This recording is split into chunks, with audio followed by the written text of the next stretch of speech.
Welcome everyone to the special edition show on the current state of the U.S. I'm Alex Black. And I'm Sara Beth Harbin. This is The Nation Now.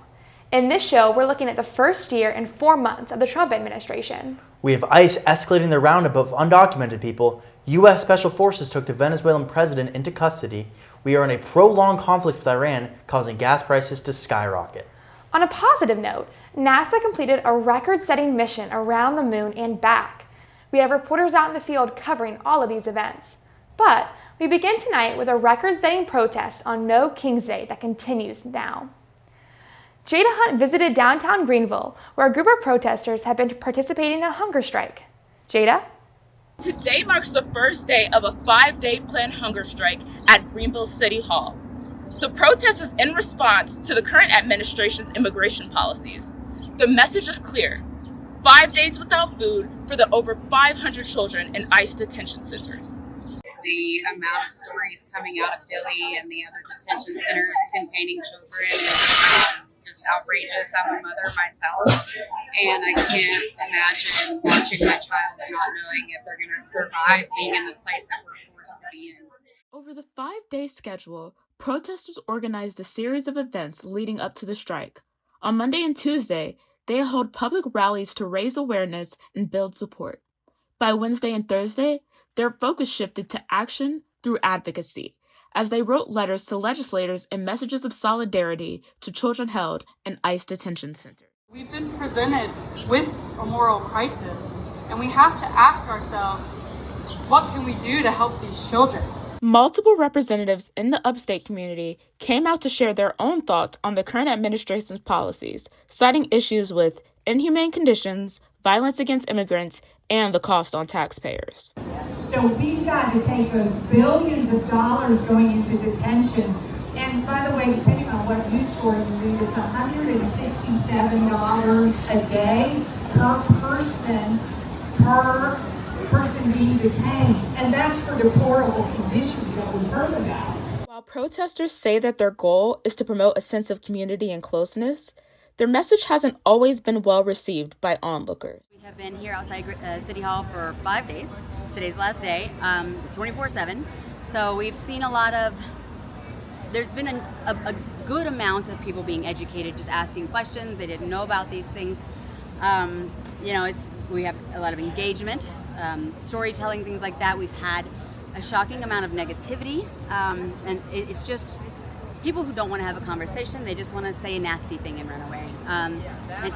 I've been surprised by that. We're talking about children. The children during detention. The thing that's been going on right now is how many illegals have killed women lately? Despite pushback from outsiders, Pastor Trevor Barton of Tryon Mercy Center says the message hasn't changed, encouraging the community to lead with love. I'm going to try to put myself through a little bit of suffering to be in solidarity with people who are doing a lot of suffering. And by doing that, we hope that publicly people see that, and then we know that privately God will see that, and I hope that God will be at work. Business owner Brandy Hancock fasted in solidarity with the protest for 5 days. On the final day, she told me she hopes this moment leaves a lasting impression on her children, reminding them to show compassion and care for others. My kids have been out here to see me, and I think they definitely understand. I want them to see that it's okay to care about other people, and that it's important that we care about each other and try to help each other if we can, or if we see injustices being done to one another, like humanity-wise, we need to stand up. We've got the power. We take care of each other. Yes, we do. We take care of each other. According to the New York Times and the Marshall Project, roughly 175 children are taken into ICE custody a day. Protesters here want to leave a message to their legislators that they will not stand for this anymore. They also hope to spread awareness of what immigrants truly face in this country. Reporting for Nightly News, this is Jada Hunt. Back to you. Wow, that is some extreme dedication. I know. I'm sure we'll continue to follow along with the strike as it develops. We are all paying more for things like groceries, housing, and gas. They're becoming incredibly unaffordable right before our eyes. But they're not the only thing. As we all know, ICE has been in the news quite a bit recently, and I'm sure lots of Americans are wondering how much of their tax dollars are going to ICE. I got the numbers, so you don't have to. The Trump administration took over in 2025, and a huge selling point of their campaign was increased deportations and stronger, more effective ICE. And we have seen the ramifications of this in a plethora of different ways. Since the current administration's inauguration, the ICE budget has tripled to $77 billion, with the focus of the money being centered around more detention centers. For reference, the tallest building in the world, the Burj Khalifa, cost $1.5 billion, meaning ICE's new budget is worth 35 Burj Khalifas. The next question I asked was where this additional funding was coming from. Trump has not levied any significant new taxes to bring in the billions required for this tripling of the budget. So instead, he has taken away from other programs he and his administration consider less important, they call wasteful and ineffective. I spoke with Dr. Mary Craig, a politics professor here at Furman, who was able to shed some light onto what kinds of things the Trump administration considers wasteful. So the biggest thing right now is healthcare. There have been massive healthcare cuts. A lot of hospitals that serve rural areas have had to begin shutting down services because they are not receiving the correct funding. Another sort of massive hit is education. Schools, communities are not receiving the amount of money that they should be receiving. They have been reduced in budget in proportion to ICE by about $12 billion. And those are sort of the two fundamental large areas that have been cut. And those cuts are going to spread throughout the rest of society. I also spoke to politics student and close personal friend of mine, Jackson Zay, who has noticed these budget cuts in his time here at Furman. I see the biggest impact is with research. I mean, I've noticed it even on Furman's own campus. Our chemistry department has been significantly defunded by the government, and that really... Not only that, but he also describes a scary notion that could lead to more than just budget cuts. Specifically with research, I think that's kind of where we're seeing the biggest effect because we're in competition with a lot of other nations right now in a technological race, a developmental race, and obviously a big concern for the United States is China, and China is destroying us in terms of their technological development, and the solution apparently for us is to keep putting tariffs on them, which only hurts our economy, and they continue to succeed, and it's those kinds of things where the money our main focus should be funding this research, funding young people that are going to continue to develop things that make the U.S. money and also just benefit us in terms of like healthcare development and ease of service and stuff like that. Up to this point, I've only seen the impact that will be had on the federal government. However, Dr. Craig argues that state budgets will also feel an impact of this. Since 2020, we have seen an increasing number of counties in the state sign these 287G agreements, which allows their police officers to act as ICE agents. And so that is primarily the way that South Carolina in particular is going to allocate its budget to ICE. And then we have the other issue of things like data centers. Yep. ICE relies very heavily on the use of all of these AI programs, particularly related to Palantir. And we have seen efforts in South Carolina to create these data centers, and they are huge budgetary wastes. They get massive tax deductions, and they increase energy costs for people. So we have seen a few efforts to successfully fend off the building of those data centers, but I think the state has plans to keep trying to implement them and keep increasing the police budget. Right now, in just Greenville County, we are paying $40.5 million per year for local law enforcement, and there are plans in the next budget to increase that by at least $10 million. We can look at the numbers, and the numbers are high, but perhaps the highest cost of ICE is the human civil rights violation and deaths that only further divide us. I know, I can't imagine having to deal with that in this day and age. I know, especially being one of the people in Minnesota, it has to be so hard going outside and being constantly afraid. I'm sure we'll continue to follow along with as that story develops. Of course. ROTC programs offer college students a way to get their tuition fully paid for. In return, they commit their time and service. But now, with the war with Iran, the possibility of being deployed carries more weight. Gali Lyons talked to our 2 ROTC cadets about their future. At Furman University, ROTC makes a path to higher education possible. This type of opportunity comes with a commitment. So I decided to join ROTC at like a couple weeks before freshman year. The reality of how expensive Furman was kind of hitting me. So I was like, might as well try this out. We all are kind of doing it for, for scholarship tuition assistance, but also you're guaranteed a job after you graduate, and it's good money. So it's also just a really cool thing to do. Not every ROTC student follows the same path.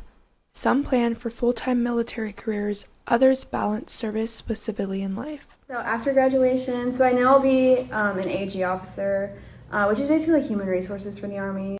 So I am doing air defense artillery. It's pretty much the kind of like the first defense against, missiles and planes and stuff in the air. Behind the benefits is a level of commitment, training not just for discipline, but for readiness. Your life is ROTC a lot of the time. It's early mornings, it's late nights, it's weekends, it's over the summer. And beyond the structure and routine, there's something harder to define: uncertainty. U.S. military involvement in conflicts around the world highlights a constant reality. Deployment is always a possibility for those who serve. If you're infantry, you're much more likely to be deployed, right? Especially if you're active duty infantry versus, logistics, which you might be deployed, but you're not going to be in really a combat zone. According to reports from Al Jazeera, already 50,000 U.S. troops have been involved with the war in Iran.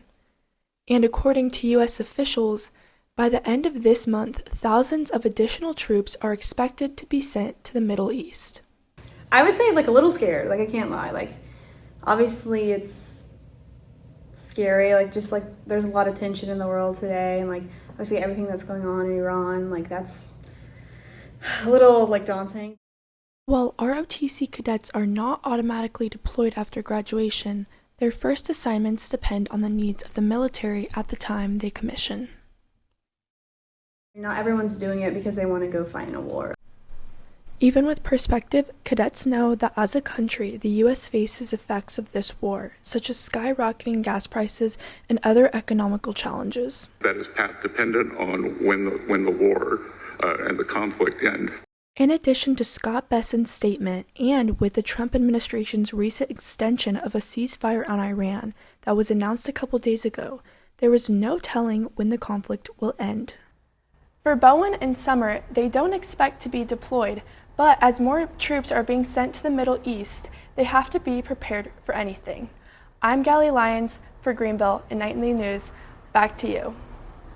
Graduation does not mark the end, but the beginning of a new commitment, one that for ROTC cadets extends beyond college into service, responsibility, and an uncertain future.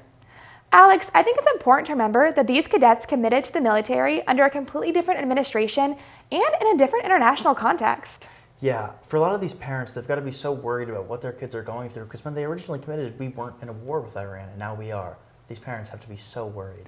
Especially with the new lines being drawn on how we declare war and how we don't. It'll be interesting to see how this continues. Absolutely. There's no doubt that we are a nation divided. War and conflict rage both internationally and domestically. During such times, we often struggle to look forward. But what about looking back? Here in Greenville, one local community is helping our community grapple with the past so that we can heal in the present and make strides for the future. Isaiah Ives didn't have to travel far to learn about this group's efforts to preserve our shared history. There's nothing Furman students love more than getting off campus and heading downtown. But if you happen to have traveled on White Horse Road to get there, you may have driven past a stark reminder of Greenville's shared history. What is shared history? Well, the dictionary defines it as our collective experiences, but I really think it's bigger than that. Shared history isn't just a single narrative. It's our interconnected past and experiences and how they affect us today. It's not just the story of one, it's the story of all of us.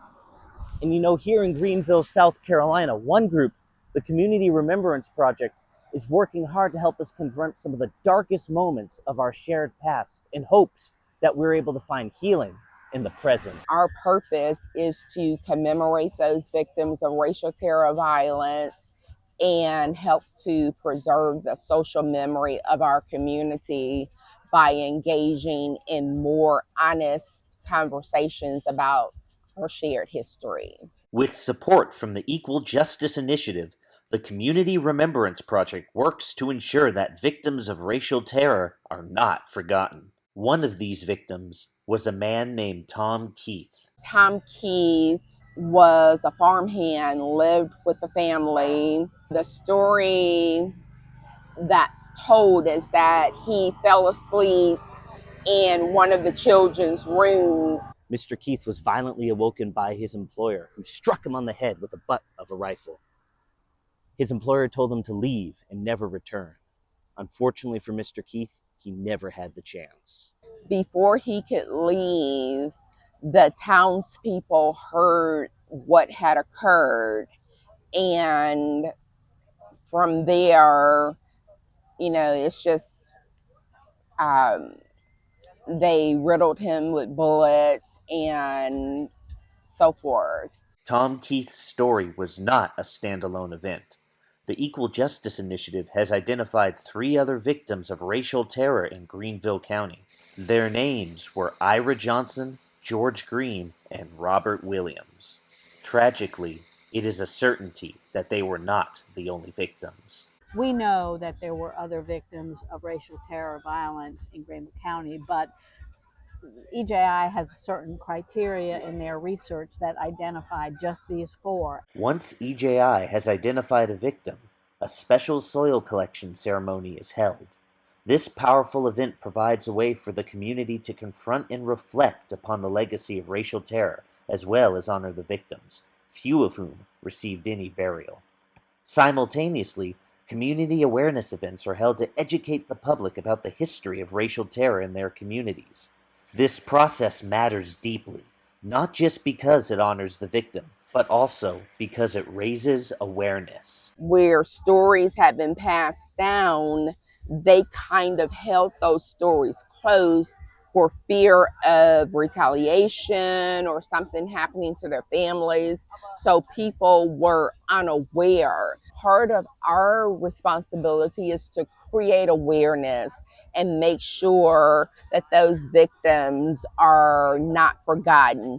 And so the historical markers are a reminder that these individuals were people. They were someone's husband, father, uncle, brother, son, and we wanted to make sure that their memories were not forgotten. Today, Greenville County is one of the fastest growing communities in the nation. New residents arrive every day, and in doing so, they inherit this history. Because racial terror is not just the story of the past. It's a story that still shapes the present. This is not just Black history. It's not a niche topic. Rather, it's a story deeply embedded or threaded in the American story. This is our history, whether it's good, bad, or indifferent. The path to healing is to first identify what the issue is. Once you come to an understanding of that and you accept that, then you can move forward with healing. That path isn't easy. Healing takes hard work and hard reckonings. It requires honesty and a willingness to confront uncomfortable truths. Unfortunately, we are living in a time where more wounds are being opened rather than healed.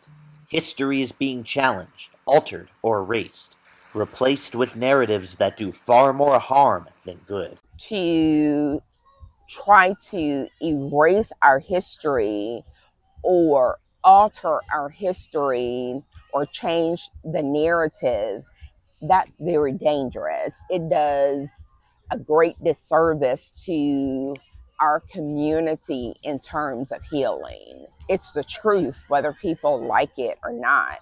And again, we have to make sure that we don't repeat that. But if people are unwilling to listen, to acknowledge what has occurred, then we're doomed to repeat it.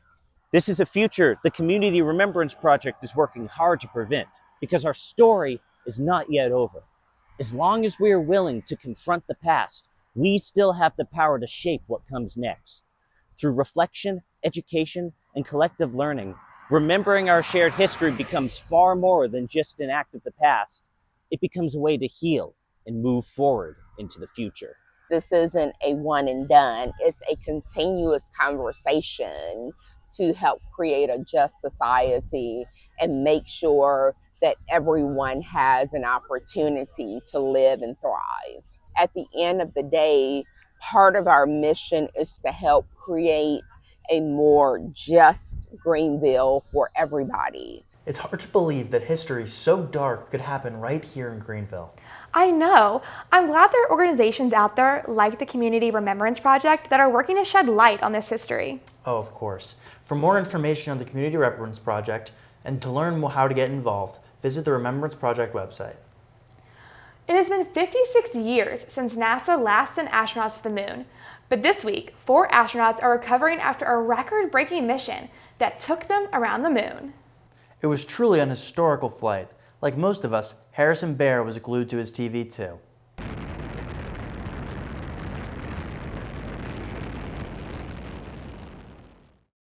For 54 years, no human being had traveled beyond low Earth orbit. The moon hung in our sky, distant. On April 1st, 2026, that changed. NASA's Artemis program is the most ambitious human spaceflight effort since Apollo. After the final Apollo mission in 1972, human deep space exploration went dormant. Artemis was born from a simple question: what comes next?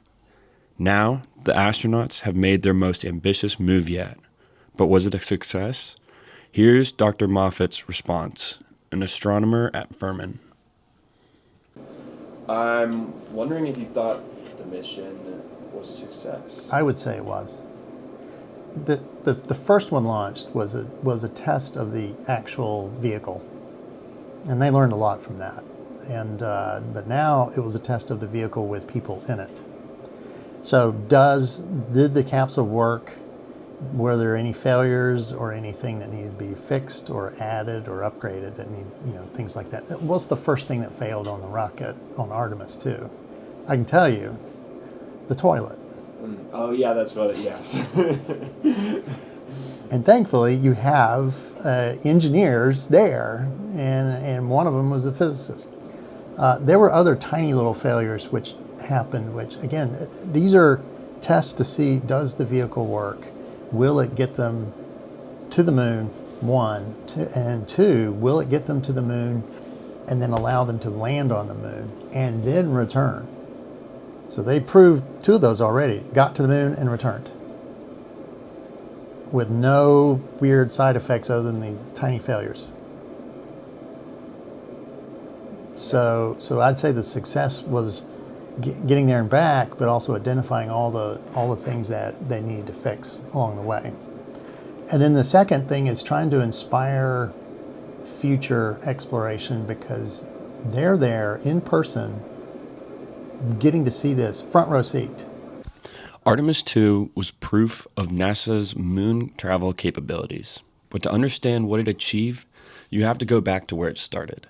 Artemis 1, launched in 2022, was an uncrewed test flight to prove the hardware could work. The rocket, called Space Launch, was the most powerful NASA had ever built.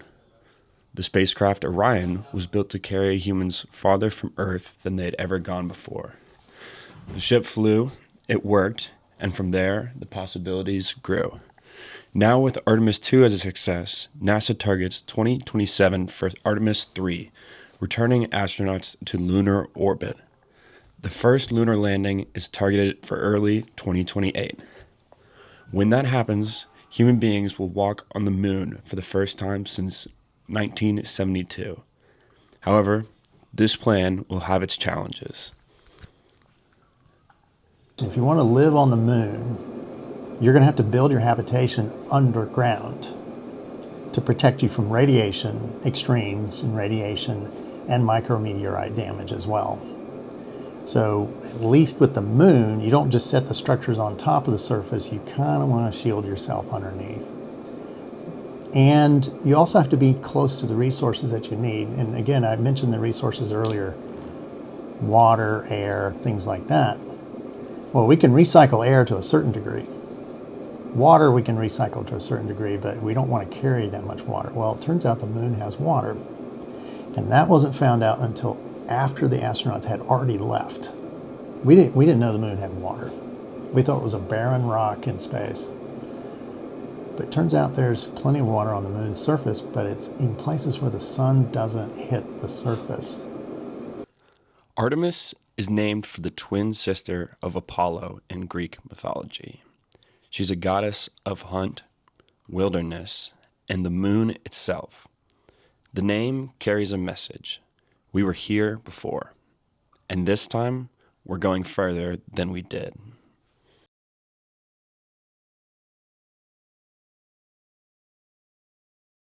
These astronauts are truly an inspiration. It's been so cool to watch how far America's space program has truly come. The astronauts even said that they hope that Artemis 3, which launches next year, goes even farther. It's been a pleasure to be with you for this special edition of the Nightly News, The Nation Now. I'm Alex Black. And I'm Sara Beth Harbin. Have a great night. We leave you with more scenes from Artemis and its historic flight.